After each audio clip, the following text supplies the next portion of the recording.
Hello. So what I thought I'd do is just make a quick little video to show you how I do the brick soldiers over the lintels. The way I'm going to show you, I'll make it easy for anybody with very little experience to form brick soldiers or over the window lintel and make a tidy job. A bricklayer will look at this and probably think what a load of rubbish, because all he'll do, he'll mark his gauge on the lintel and run his bricks straight across. And in fairness, that's what I'd normally do. I'm just going to show you this way because in my opinion it's really easy. It just takes a little bit of setting out, but it makes a really tidy job. So let's crack on. So you need to form a cavity tray over your lintel, so that if any water soaks through the brickwork, it can't come down and penetrate onto the inner wall, because anywhere where you have something what touches the outside wall and it also touches the inside, you need a cavity tray. Well, this is touching, so you always put a cavity tray over your lintels. So one of the things what you need to form is a stop end. Some people just get the cavity tray, just lay it up there, and the water can just come out the end and go straight down your cavity. Well, you do that, you just run the risk of any water hitting your tie wires. If your tie wires aren't in properly, you've just got a little snot, it can penetrate onto your inside wall. Nobody's ever going to build 100% perfect, but you need to do what you can to try and do it right, and to minimise any damp or water getting from the outside to the inside. So I like to form a stop end. So there's my damp course. It tucks down the back between the brick and the block, and then that folds round there, so no water can get through, and down the end it traps it all within here, and the only place it can come out is your weep holes. This will sit half on the wall, so it's trapped underneath the mortar from my wall plate. But I've trimmed this, and these, when I've got them in and my brickwork's finished, I'll just trim it and tidy it up. I hope I've explained that well, because it didn't come across very well when I were doing it. This string line across the top, you can see, runs in line with my brick wall. Now you would normally wall your soldiers so that they are like that. The top edge is just touching the string line and it's no higher, so then you know your soldiers are in a straight line and the right height. But to get the straight line, I'm going to use a spirit level. I'm going to clamp it on, which I'll show you in a minute. My bricks are all different sizes. The different lengths, there's 1/4 of an inch difference between some of the bricks. So I've sorted some out, and I'm just going to use a string line across the top as a guide. I'm not necessarily going to follow it exactly. So what I'm going to do now to make my life easy is clamp this spirit level with the clamps across the top of the brickwork.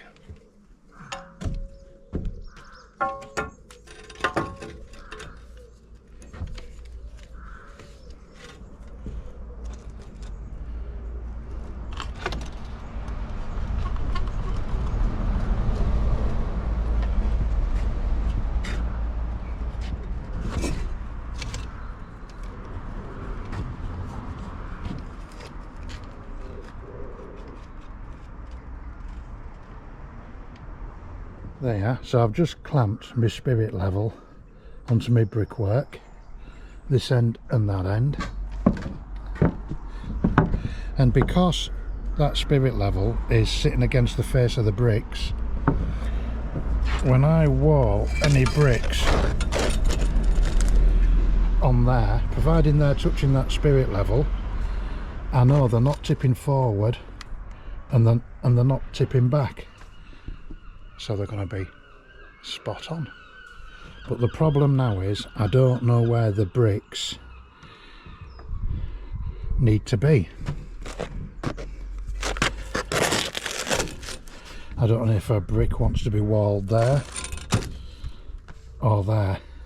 So what I'll do now, I'll put a piece of masking tape along here, and then I'll set out my brick gauge on that piece of masking tape.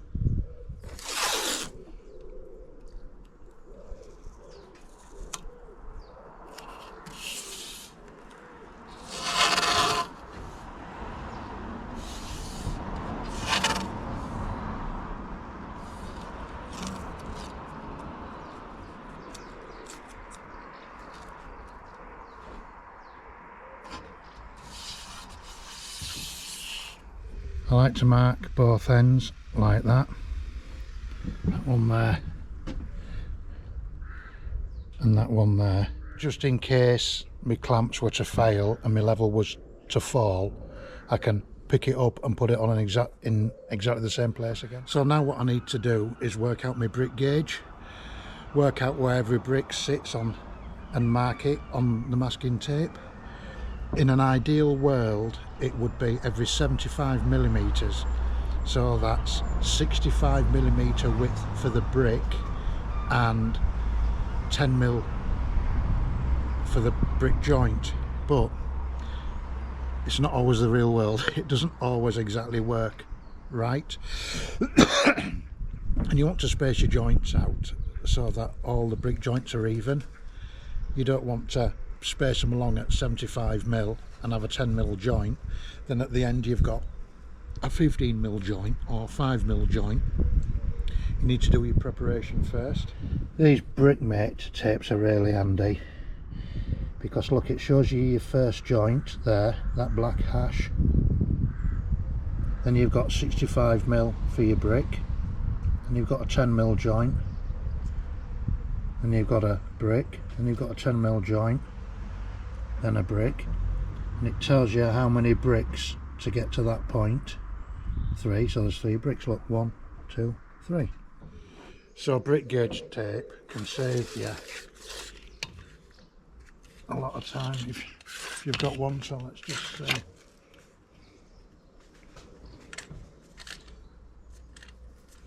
Now this isn't working courses,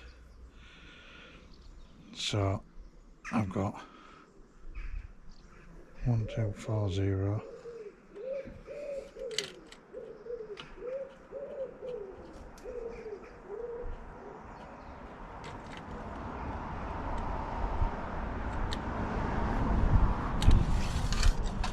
So my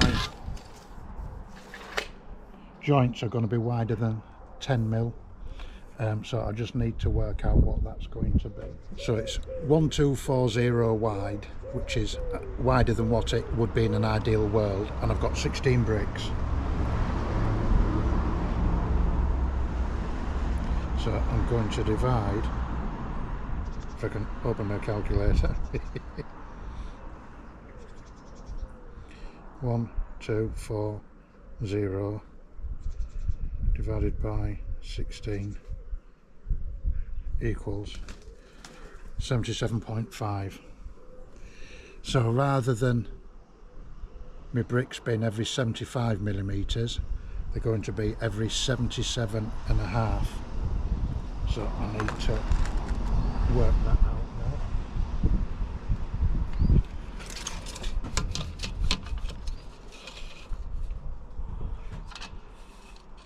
So I'll come 77.5, put them at pencil mark, then add 77.5 again, so I'm at 155,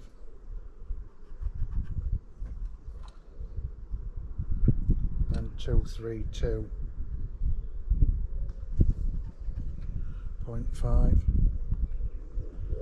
310. So I'll continue doing this all the way along this piece of masking tape.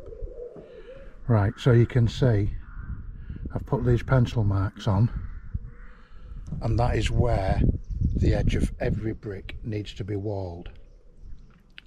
So I now know where the bricks need to be.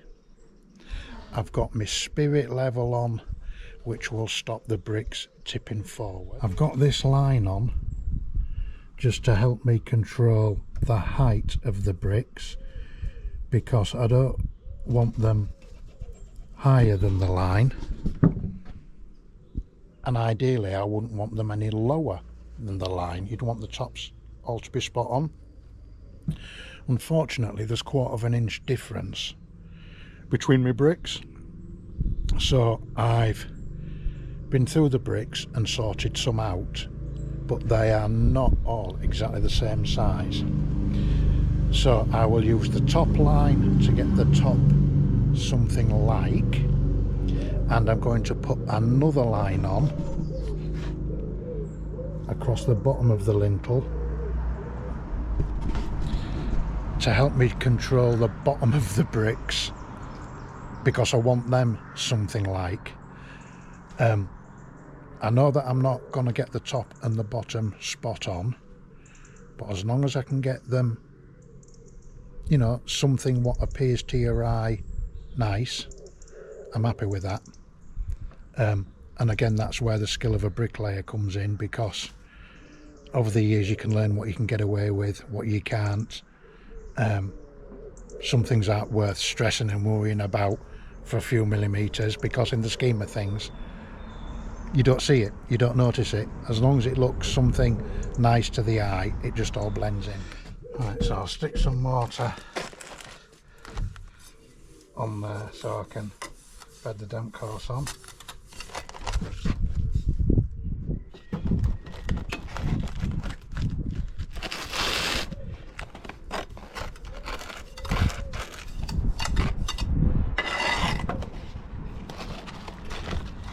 Make sure it's tucked nicely into that corner of the lintel. Just make sure it's tucked nicely in there so you can make a corner for the brick to sit in. Try and get the bed nice and flat and level.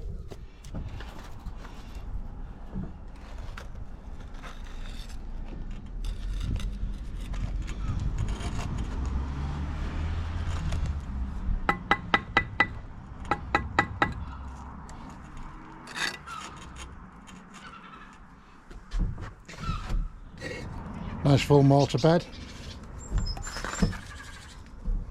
Sit the brick in, let it touch me level.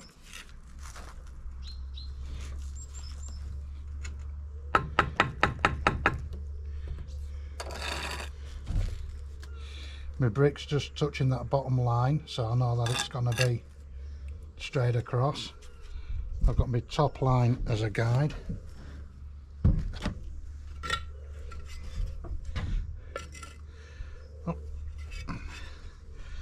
Can plumb up just to give them a check. Yeah, that's all right.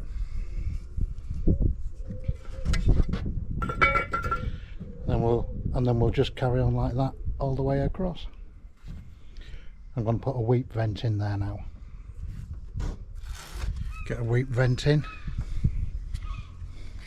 Just got to make sure you don't put them in upside down, otherwise they fill with water when it rains.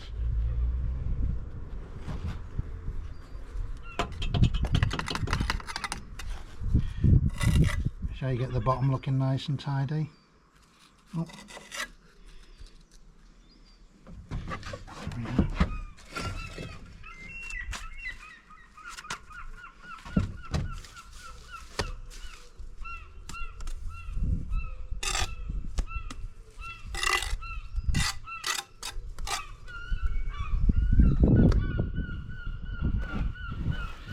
When my weep vents go in, I like to bed my mortar and then just scrape the bottom off,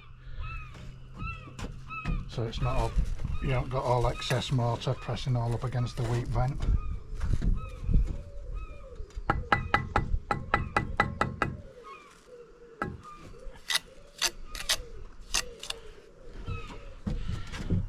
Every couple of pricks, just make sure you just check for plumb, and just keep an eye on the bottoms as well, just to make sure that the bottoms look tidy, because you see them when the wind is in. I also like to use a gauging trowel just for walling these, because we use string lines and spirit level, it's just so easy to get in rather than having a big bricklayer's trowel, and a punching trowel's too small, so gauging trowel.